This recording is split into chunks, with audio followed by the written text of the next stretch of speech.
New Year's Eve had always meant a sense of anticipation, a crescendo of lights, sound, and hopeful resolutions.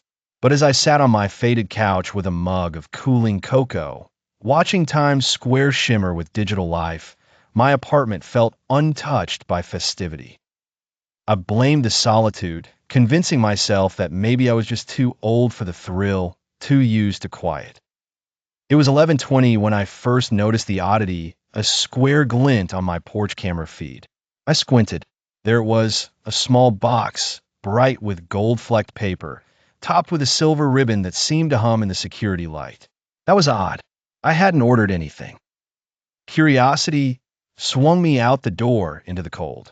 The box was impossibly crisp, not a speck of snow, not a dent, like it had materialized, not been delivered.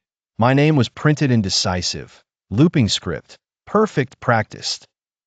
I looked up and down the quiet street. Nothing but biting wind and the drifting echo of fireworks from downtown. Inside, I carefully unwrapped the box. Silver confetti spilled onto the welcome mat, and within, nestled in tissue, was a chrome party horn. It shone under the living room lamp. I turned over a small card. Blow this at midnight. It keeps you safe. I barked a laugh, nervous, brittle. Probably a prank. A neighbor, surely. I twirled the horn between my fingers, half amused, half uneasy. Why would anyone go this far for a joke? As the minutes thinned toward midnight, I tried to focus on the countdown, the jubilant faces through the screen. 11:58. The wind battered a loose shutter. The heater clanked to life. And then footsteps. Slow, deliberate, crunching on the snow-dusted path outside. I muted the television. The footsteps drew away but didn't leave. Instead, they circled, steady and patient. The living room lights flickered, once then steadied. I scanned the windows. Shadows stretched across the sill. My phone was just out of reach. 11:59. The ticking of the wall clock pulsed loud in my ears. Shadows pressed against the glass.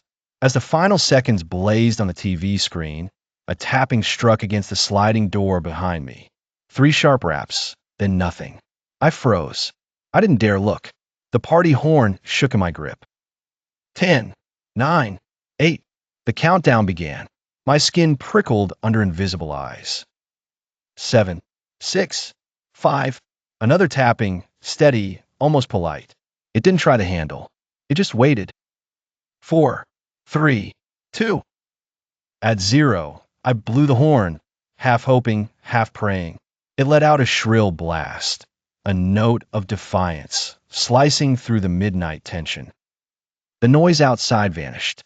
No footsteps, no tapping, no flickering. The heater filled the void. The screen showed confetti, couples hugging, people everywhere celebrating a world apart from mine.